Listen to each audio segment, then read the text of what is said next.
Welcome to the Caregiver Circle podcast, where caregivers connect, share, and feel seen. Join hosts Karen McKevitt and Meredith Stewart each week for conversations, support, and encouragement designed to help you navigate the caregiving journey with confidence, compassion, and community. This is a space built for caregivers, one rooted in connection, understanding, and support. Welcome to the Caregiver Circle. Welcome back to the Caregiver Circle. Hey, Karen. Hey, Welcome, Meredith. everybody.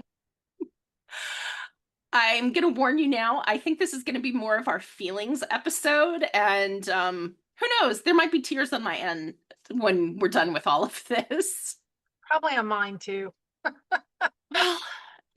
what happens when you reflect on the journey. I think it's just as important to reflect on the journey as it is to live through the journey and advocate and connect and all the other things that we're going to talk about while we're on our adventure here. I think one of the great things about our podcast and our project, Meredith, is that we really get to understand that we're not alone in this journey, even though it feels so lonely. Very true. Very true. So I think when I think about my personal reflections, one of the things that always comes up for me is that I feel like the constant cheerleader. Look how far you've come, or look what we can do now. Look what we couldn't do 2 weeks ago or a month ago. How does that resonate for you in your house? Oh, it's definitely the same. I mean, that's definitely where I'm at. But for my situation, there's not going to be improvement per se. So for me, it's cheering along those new things that we learned that we are able to do, that she is able to do. She'd always loved to sew and quilt. So we're working step by step. I glue the pieces together and then she runs them through the sewing machine. Is that how it used to be? No, but is it working well for us? Absolutely. Then when I'm able to show her a finished block, I have to remind her that she couldn't do this 2 months ago. So that's really where my cheerleading comes in now, is reminding her of the new things that she's able to do because she's resilient enough to figure out how to do it in the body she now has. So I love that word, resilient. Oh yeah, absolutely. And one of the things that I actually really do love is that our journeys are completely different. And I love that it's just different modifications. I mean, my person walks with canes right now. That was not something we ever envisioned at this age to do. And I'm sure your person has never envisioned what you're living with. And I think the resiliency is so important because yes, we wish we could snap our fingers and go back to the way it was, but we don't have that magic time machine here. Well, and I think that goes along with that cheerleading too, is because I don't know how it is with yours, but for me, mine still wishes they could and thinks back on how life was. And so I have to gracefully remind her that we can't, and that this is our new normal. But look at this. We didn't have this. As a prime example, I always wanted to work from home. And so we laugh a lot. My mom and I have to laugh or we would cry all day, every day. So our joke is she took one for the team because now I get to work from home. So it's just those little things like that, you get those little inside jokes and things that keep you going and keep cheering your person along. I love that. And we're the same way. We have the inside jokes, and yeah, our philosophy is go big or go home. So we absolutely went big. And Yep.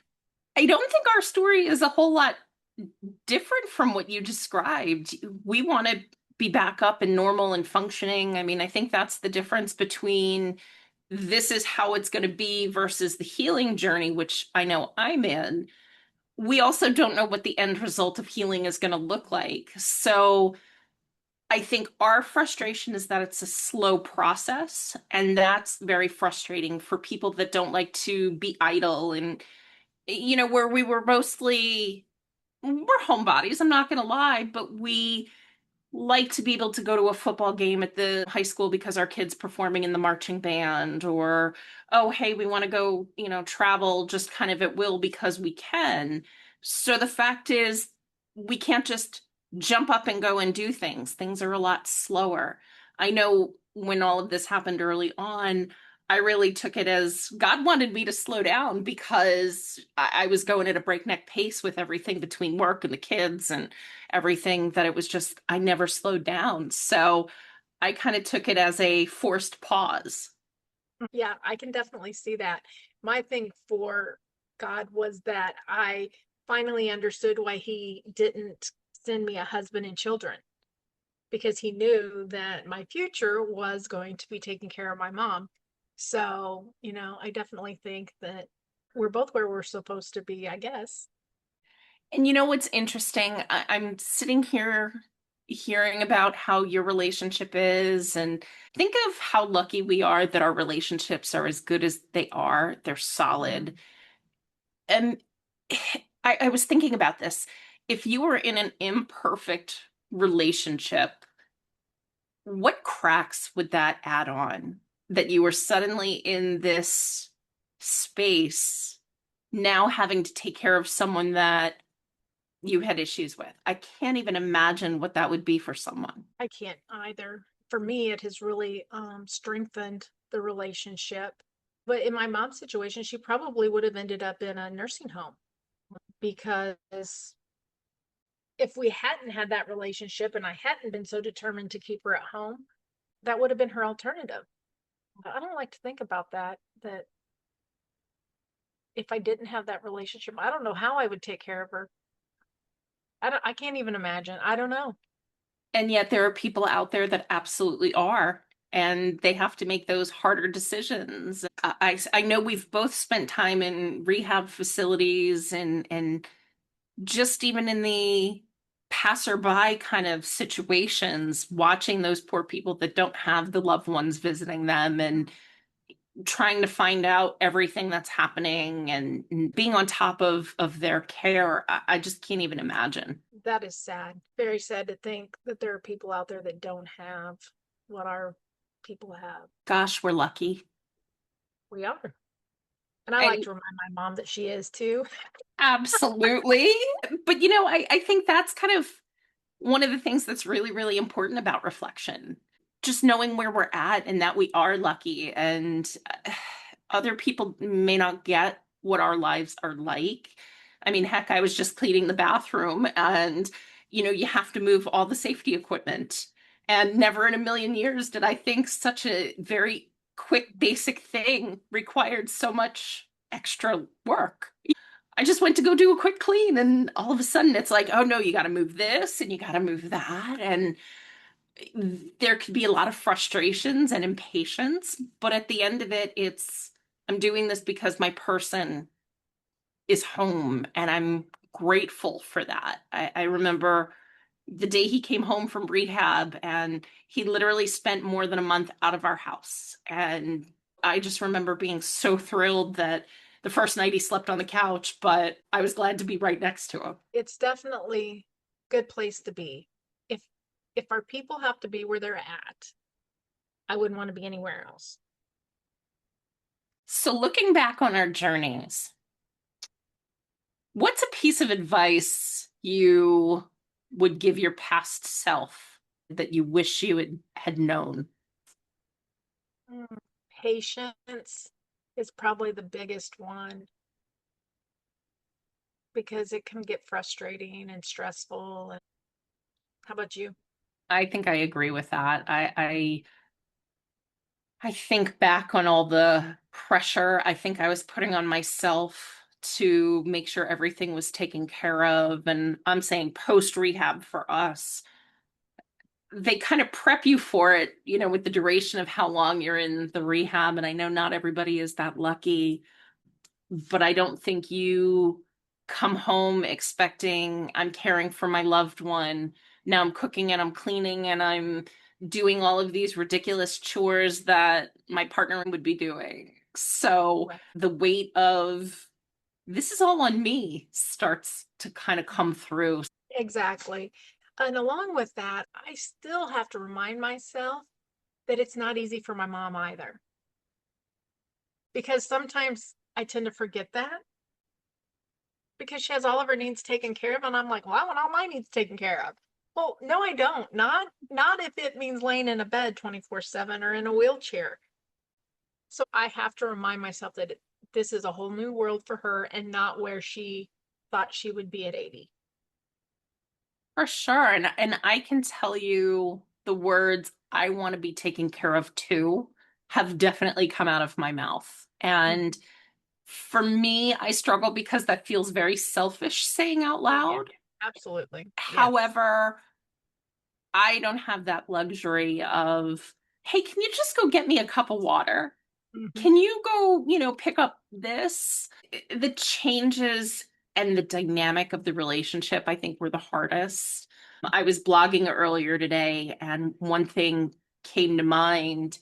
And I remember I got to a really, really hard place because I was overwhelmed. It was the end of the week. I had worked, I had been running back and forth, and I just I just broke. And it was really more of a I didn't ask for this. I didn't want this to happen. I want my person to be okay. I want our life to go back to normal. And when I think back of that specific day, where we are today, I couldn't even picture. It seems so far off in the distance that it was just overwhelming. I found an app that I could journal with because I didn't want to have to carry my journals and everything around with me I felt like I was the traveling circus at that time. And it was really kind of what helped me focus on me on top of everything else. Instead of being the very last thing on the priority list, I moved myself up a couple notches just by having this silly little app to mark, yes, I got out of bed, and yes, I brushed my teeth, and yes, I did something small that made me happy today. It's the little things that keep us going. Yeah, it really, really has. So, Meredith, how do you think caregiving has changed you as a person? It's definitely slowed me down. I was very career oriented before and family also, but I worked all the time and this was important and this was important and not that it was that important, but it was so stressful. And then I brought that stress home. And so that's the biggest part. Obviously, I'm still working, but I had to leave my career and do other things now. And it can't be my main focus. Is it paying the bills? Yes, but obviously caregiving has to be my top priority now.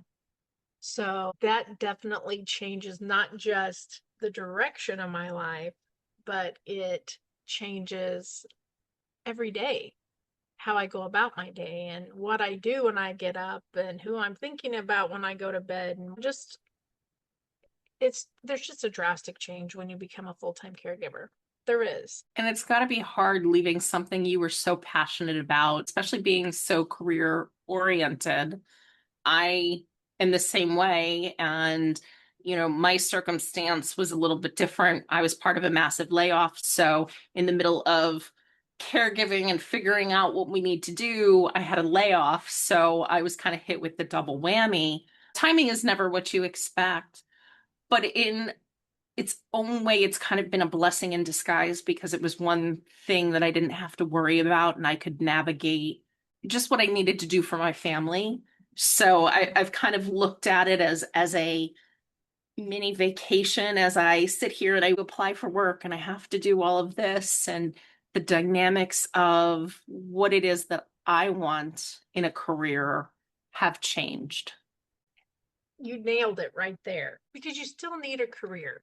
you still need that sense of, I have a purpose outside of caregiving. I left my career. I turned 50. All these things were happening at the same time. When you're already at that point in life where you're like, what direction's my life going to go? What, I don't know how much time I have left. What am I going to do with the time that I have left? Kind of a thing. So just all these things go on, and you try and find a new direction and a new path, and still doing this over here with your loved one, and still trying to keep your life over here and what you're going to do with the rest of it, because your life doesn't end because you become a caregiver. You still have your life. And does it look different? Yes, but it's still there, and you just have to figure it out. And I'm lucky enough that I've had 6 years to figure it out, and not lucky enough because I still haven't figured it out. I'm still working on that, but I've figured out things I don't want my path to be. And I think you've hit a lot of why this podcast started. When I'm honest, I'm sitting here thinking about the journey and the support needed. And I know before we hit the record button, we were talking about how that ideal understanding that we were looking for wasn't out there. It was there in parts, but it wasn't there in the way that you and I are connecting right now. And I know for me in the downtime, building this and finding something that we can do to help others in our situations, I know this has become my passion project, not because I'm in this, but because why are we in the throes of this and learning this and not trying to better someone else so that they're more prepared? Right. We've had to learn it. Why keep it to ourselves? There may have been, if somebody had thought about this 10 years ago, you and I might have had an easier path. Who knows?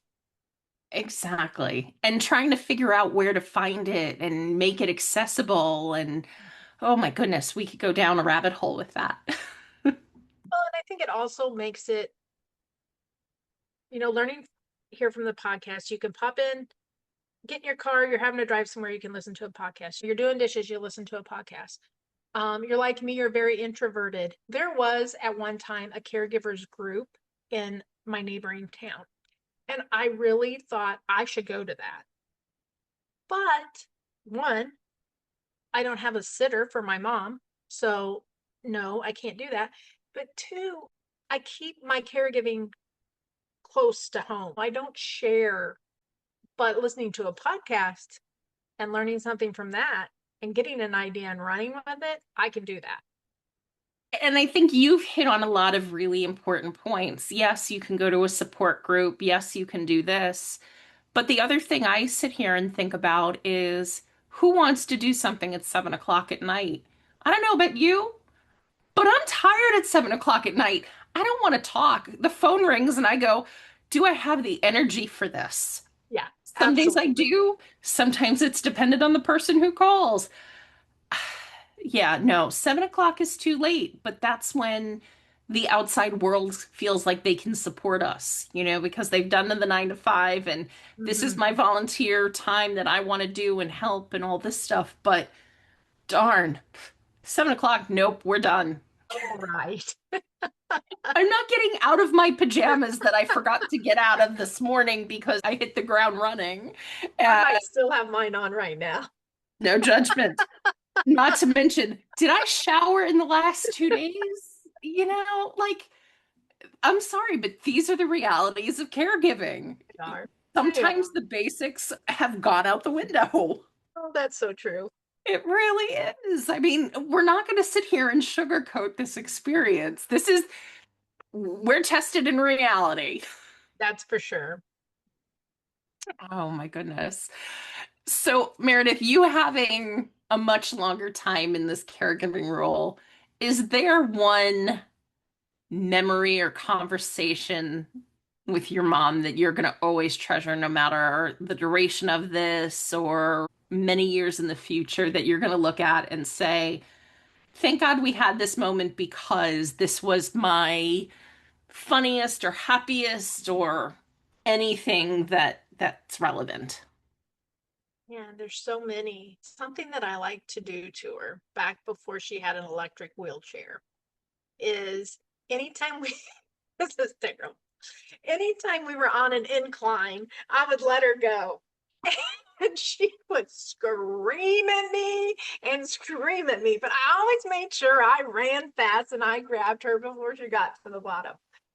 But that, that was back in the early days. And it was just that little 20 seconds of pure joy on my part because I was laughing harder than I could stop myself from laughing. Just thinking about it makes me laugh. And my mom screaming at me and knowing, I know she knew I wasn't going to let her get hurt. There's so many little things that her and I do together that if people on the outside saw it, they would be like, oh, call senior services. I call her my little old lady. I tell the dogs, let's go see what the little old lady's doing. People would think that's awful, but it's a term of endearment here. So it's just those little things that, happen throughout the day and just different things that you have to do for your parent or whoever that you never thought you would do. And so my mom and I laugh about that too. Who would have ever thought I would be doing X for you or whatever? Just those little things. There's so many. I love that. I They're think just that's little things. adorable. I think that's something we would do in our family. As you were saying that, one of the things that popped up for me was getting my person into the car is an adventure. You can't turn the same way you once did, and just trying to situate. You can't pull the seatbelt over in the same manner that you did before.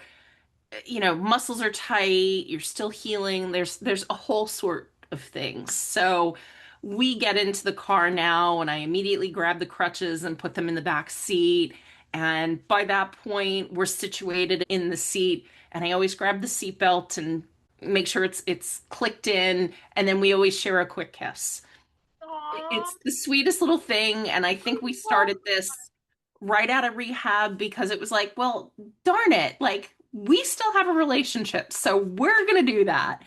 And Aw. it's really funny because my son will help, and I'm like, did you help dad in the car? And they both look at me and go, I'm not kissing him. So it's just the little sweet things that for me was so important because I am more than caregiver. We still have a relationship. Ours is going to change over time, and I recognize that. And early on, I said, look, 80% of your effort needs to be on healing. But don't forget, there's 20% of you that's everything else. And I know you've got to cram these little things in it, but you still need to be this person to me, this person to him, this person to so and so. You're still more than just somebody sitting here needing care. So for us, I think that was kind of one way to constantly remind us that you're just not this person who's being cared for 24/7. And you both need that reminder. For sure. It's those little things that remind you and that get you through the day. Absolutely. And what's great about this conversation is a lot of these things I haven't thought of in weeks. Mm-hmm. Oh When's yeah, absolutely. when's the last time you thought about the wheelchair? I'm gonna have to remind my mom of that today. You don't think it is as funny as I do, but it is. I'm glad we had this conversation. This Me too. this was, It's more fun, this was more uplifting than I expected. I figured I'd be in tears by now. right? I was pulling a list of things we can do as caregivers. I know it's hard to kind of keep track of everything that we've been through, but one of the things I wanted to have our listeners kind of keep in mind is keep a wins journal. I know in the early days of ours, I was jotting literally everything down, and I think I should have done a win journal for us. Things that were wins for my person and things that were wins for me. I know in the last episode, I was telling you how I would cry doing the dishes. Well, at some point, I stopped crying over the dishes. So I really should have said my win for today was I didn't cry over the dishes today. Yep. That is definitely a win. Another one is to compare yourself to yesterday, not to last year. I think this is going to be hard for some listeners. And I think the number one reason is I think we get stuck at wishing what we had was still relevant. Mhm. And I know we have an upcoming trip, and we have to plan for how my person is today, not how we think my person is going to be in a week, in a month, in a certain time frame. You just can't over plan or over promise because we don't know what it's going to be. But I can look at yesterday and say, hey, we did this better. May Yeah. not be perfect, but it can be better. I think another thing we need to do is take an inventory of your strengths. I don't think you need to do this on a daily basis, but maybe monthly. Sit here and figure out what you've done in the last couple weeks that you've gotten better at. Meredith, what's something that comes to mind when you think about what you can do this month versus something you did last month? I don't know. I'd have to sit and think about that. Can you think of something off the top of your head? Um, I think my physical strength is what surprises me. Okay. So many years ago, I had to have a neck surgery, very similar to one of my person had. And so I've always been very careful about the amount of weight that I'm Mhm. lifting. Helping in the backyard has always been something like I can do to a certain point because I don't want to hurt myself and all that stuff. And we had a little project that we had to finish in the last couple of months, and there was no way my person was going to even remotely have any strength to try to help. And I remember picking up a piece of wood that would have once upon a time been too heavy for me. And I realized the strength that I had. And I don't know if that's, just the fact of all of the things that we do as caretakers, lifting and supporting. And it's amazing what you do because you have to help lift another human. I know I'm Mhm. not going to drop them, you know? So yeah, I think my physical strength is probably something that I've surprised myself over. Nice. Then I think another item that caregivers need to kind of keep in their repertoire of empowerment here and reflection. Celebrate progress, not perfection. I know this caregiving journey is not perfect. There are so many things in my house that need to get done, but I'm only one person. Mhm. And then I think the last one is revisit your old photos and happy memories. I know, Meredith, this has been kind of a walk down memory lane, just focusing on our caregiving journey, but I'm sure if we sit back and look at even before we became caregivers and care recipients, looking at those images and telling funny stories and anything we can think of just to kind of remember what our relationships were like before all of this, I think that's going to make a huge difference.